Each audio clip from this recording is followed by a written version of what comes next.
Gister besef ek met een helse groot skok, maar hoorie so die amper vakansie. Die eksamen het nou begin, kinders is nou besig met te leer en oor 'n paar weke is dit vakansie. As jy my nie ken nie, my naam is Gina. Verlede jaar hierdie tyd, elke liewe vakansie moes ek 'n plan gemaak het met my dogter. Wat gaan ek doen met haar? Gaan ek haar by die huis los, saam met die bediende? Gaan ek haar af gaan laai vroeg in die oggend by 'n maatjie, laat sy daar kan gaan slaap? Gaan ek iemand betaal om na my kind te kyk? Veral vir die kleintjies.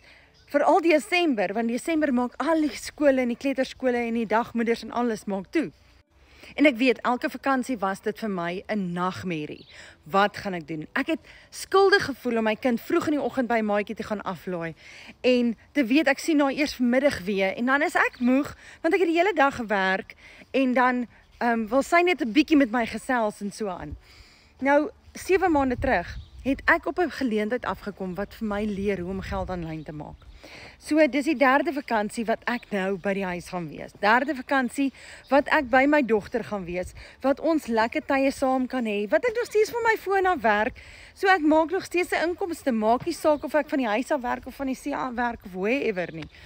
So daar is ander maniere om geld te maak en die online stelsel of die online industrie is besig om te boom. As jy dink die enigste manier hoe jy geld kan maak is om in te klok vir daai baas en sy drome na te jaag terwyl hy op 'n baie lekker lang Desember vakansie gaan en jy moet sit by 'n kantoor sonder 'n verhoging of dalk nog 'n bonus, kom in kontak met my, stuur vir my vakansie. Dan wys ek vir jou presies hoe ek dit doen en wat ek doen vir 'n lewe.